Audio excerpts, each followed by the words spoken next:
Anne Marie Fahey was born into an Irish-American family.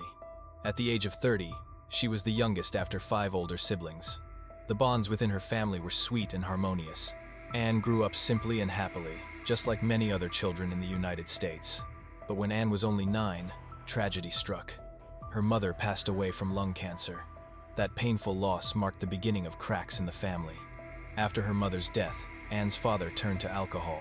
By 1986, his health had deteriorated. He was diagnosed with leukemia and passed away as well. With both parents gone, Anne and her siblings had to rely on each other to survive. Though she told herself to keep moving forward, the loss of her mother left a wound too deep to heal. The carefree little girl she once was seemed to fade away. From then on, Anne poured all of her energy into her studies. Her dedication paid off. After graduating college, she secured a position in the office of Tom Carper, a prominent Democratic congressman at the time. Anne worked tirelessly, and in 1992, when Tom Carper was elected governor of Delaware, he appointed her as his personal secretary. Becoming the governor's secretary, a role of influence and responsibility, gave Anne the sense that she had finally overcome her difficult past. She believed that a brighter future was truly waiting ahead. On the evening of Thursday, the 27th of June 1996, 4 years into her position as the governor's secretary, Anne went out for dinner with a man at a restaurant in Philadelphia, Pennsylvania. What struck those around them as unusual was the silence. Throughout the meal, the two barely spoke, eating quietly with serious expressions. Then suddenly, Anne put down her fork, looked directly at the man across from her, and said she wanted to end their relationship. The atmosphere grew tense. The man suggested they continue the conversation at his home. He stood up, asked the waiter to pack the leftovers, and then left the restaurant with Anne at his side. She had no idea this would be the last time anyone would see her alive. A talented secretary, whose life had promised so much, was now walking unknowingly toward her tragic fate, a disappearance that would soon shock the nation. 2 days later, on the 29th of June 1996, Anne had plans to have dinner with her sister, Kathleen Fahey, but Anne never showed up. Kathleen called repeatedly, but no one answered.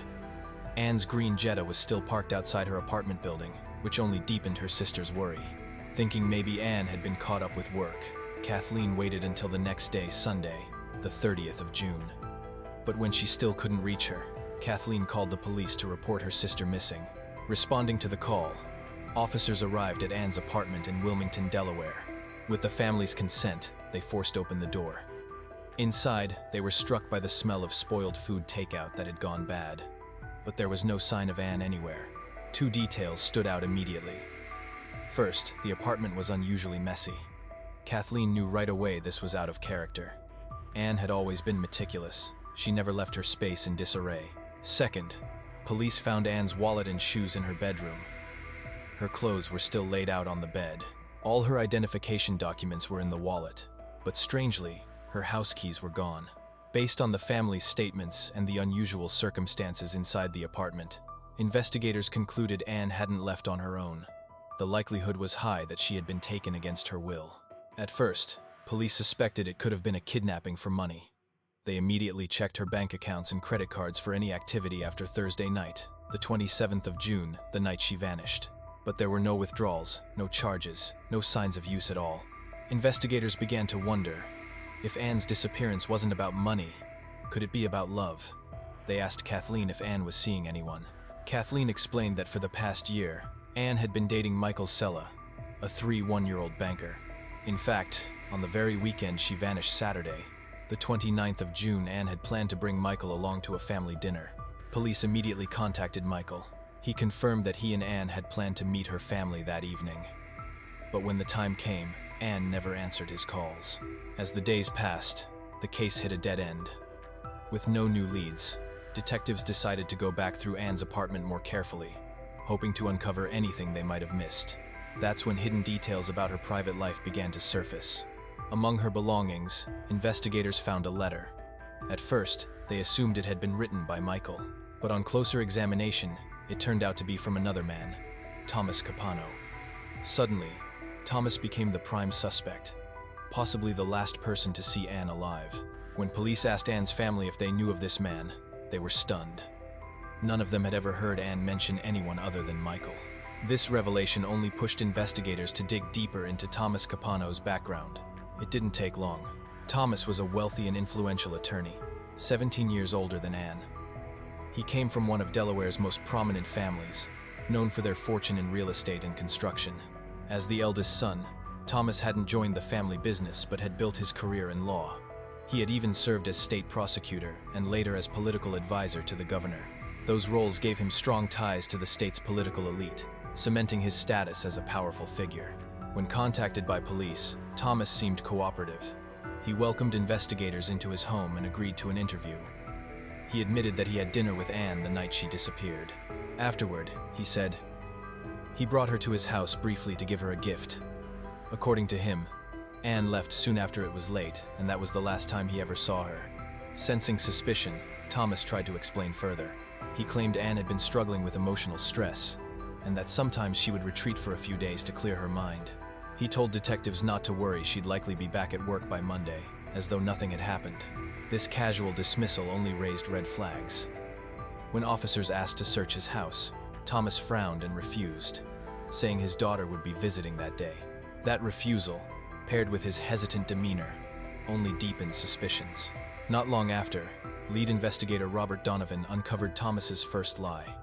Thomas had told them that on the night Anne vanished, he stopped at a convenience store around 10 p.m. to buy cigarettes. But the clerk insisted Thomas had never come in, and besides, the store had closed at 9:30. In his next interrogation, Thomas became agitated and uncooperative, even calling in his own lawyers to shield him.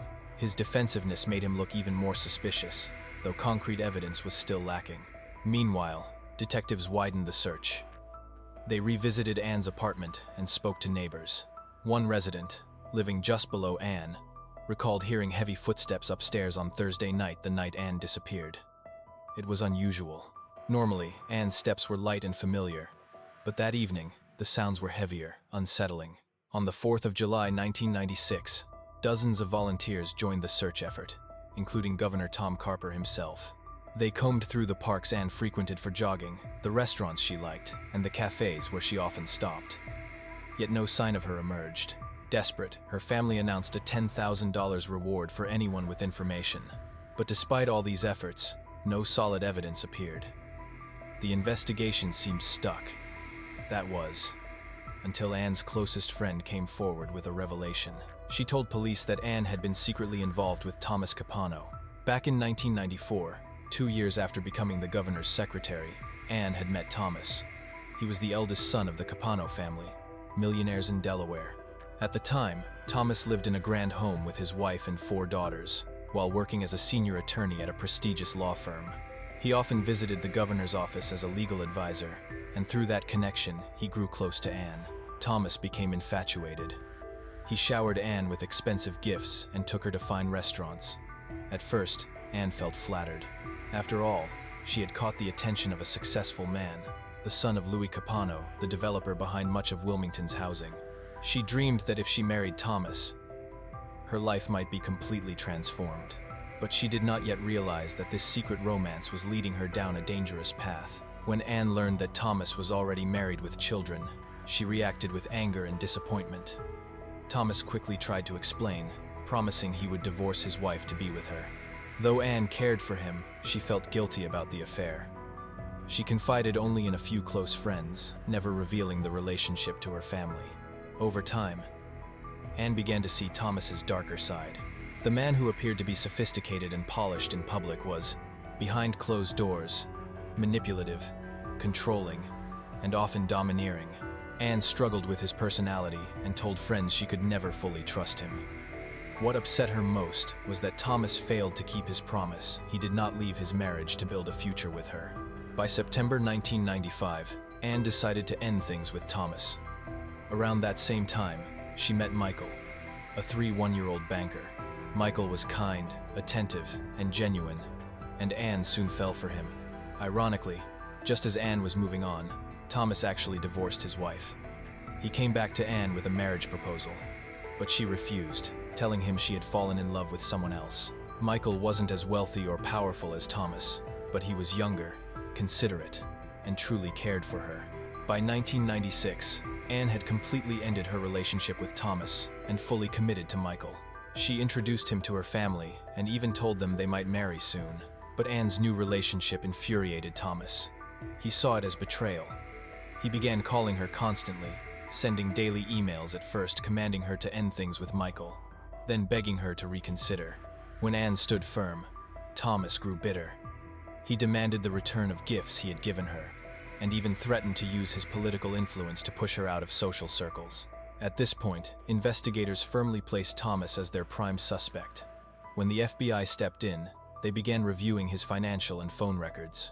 To their surprise, they discovered that just 2 days after Anne disappeared, Thomas had purchased a new rug worth $308 from a furniture store. Detectives went to Thomas's house to interview him again. Inside, they found a brand new rug. This raised a disturbing possibility. Had Thomas harmed Anne, wrapped her in the old rug, disposed of it, and then replaced it with a new one? A housekeeper added more suspicion. She explained that 4 days before Anne vanished was the last time she had cleaned the house. After that, Thomas told her not to come back for a week. When she returned 3 weeks later, she noticed the living room rug had been replaced. Even more troubling, investigators learned that Thomas had bought cleaning supplies specifically designed to remove stains immediately after Anne went missing. This evidence was strong enough for them to request a search warrant. On the 31st of July, 1996, authorities executed a full search of Thomas's home and car. They discovered a tool with traces of blood, along with copies of emails exchanged between Thomas and Anne. In the living room, they also found a few faint stains. All of this was sent to the FBI lab for testing. From the beginning, investigators suspected Thomas had taken Anne's life. But as the inquiry expanded, the focus widened to his family. Thomas had 3 brothers, Louis, Joseph, and Jerry, each with criminal histories. On the 6th of August 1996, a surprising phone call came to the police station. The caller, a manager at Louis Capano's construction company, revealed that just 1 day after Anne's disappearance, Louis had ordered workers to dispose of 4 industrial dumpsters, even though they weren't full. The move was highly unusual, given how costly such disposal was. When questioned, Louis denied ever giving the order. But investigators uncovered documentation proving otherwise. They even tracked down the suburban site where the trash had been dumped. From there, authorities developed 2 chilling theories. Either Anne's remains had been hidden among the discarded debris, or she had been taken out to sea. By late August 1996, FBI agents launched an exhausting search at a landfill, hoping to recover the missing rug.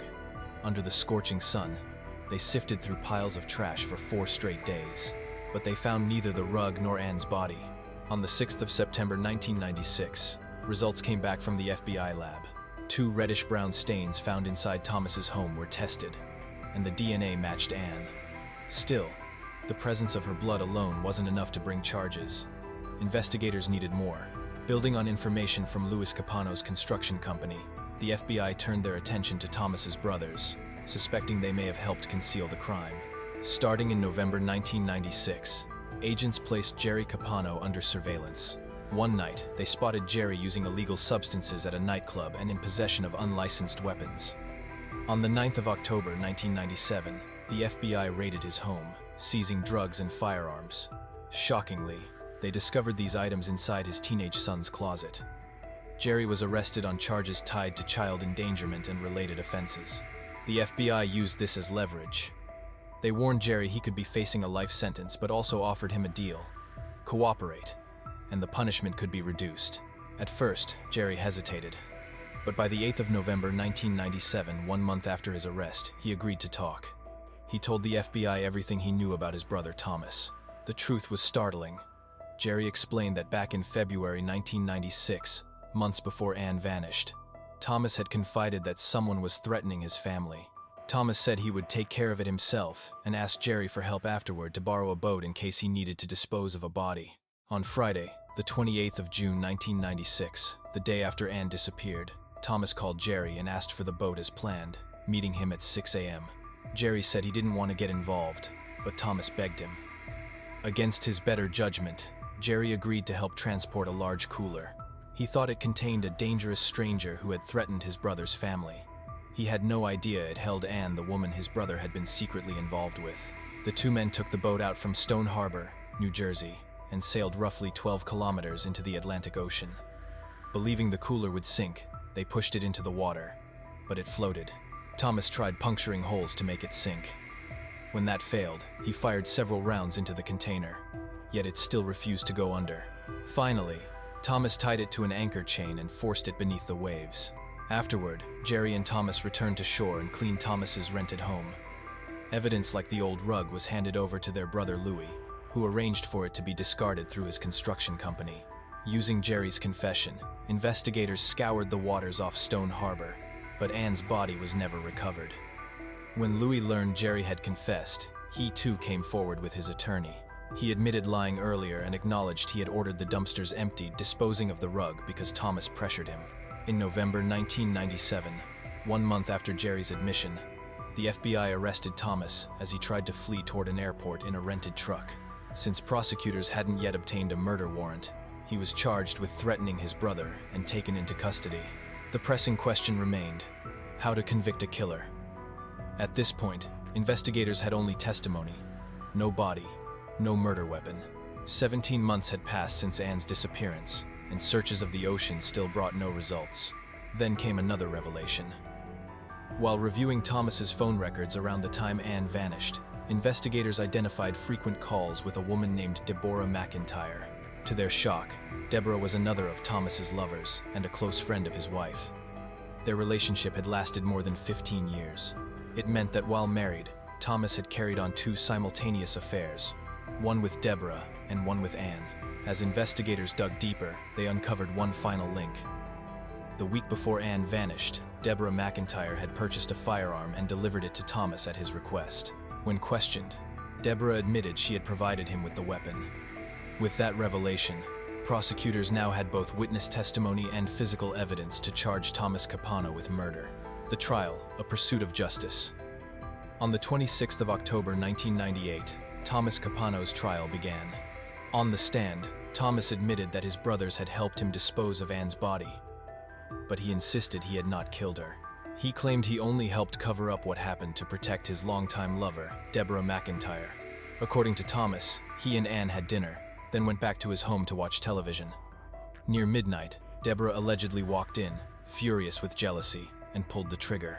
Thomas testified that he tried to stop her, but it was too late. He told the court that his only mistake was failing to call the police afterward. He asked for mercy. It sounded dramatic, but the jury wasn't convinced. The trial stretched on for 12 weeks, with the 12 jurors deliberating for 3 full days. The central issue became the white cooler.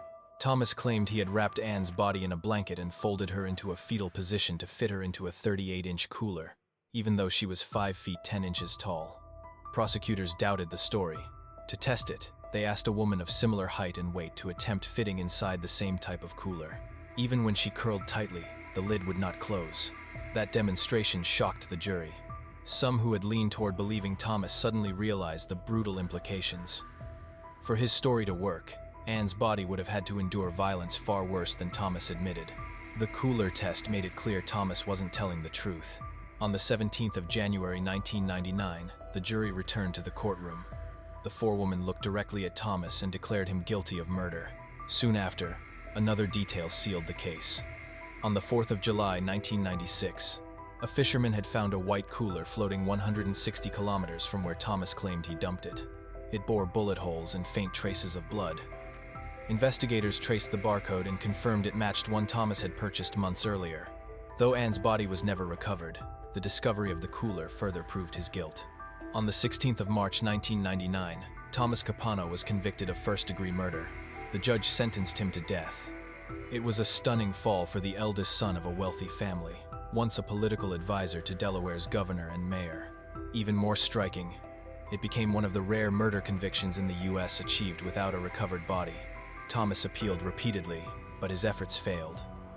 By 2006, his death sentence was reduced to life in prison. Meanwhile, his brothers, Louis, Joseph, and Jerry, turned on each other, battling viciously over the Capano fortune. On the 19th of September 2011, at the age of 61, Thomas Capano died of a heart attack behind bars. Once a powerful attorney in Wilmington, he lost everything to greed and arrogance.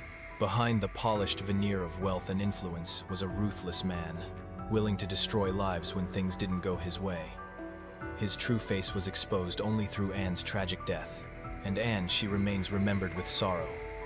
A young woman who longed for love and stability, but placed her trust in the wrong man.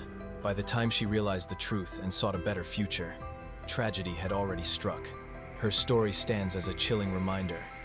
Sometimes, beneath a seemingly perfect life, darkness can surface in the most unexpected of moments.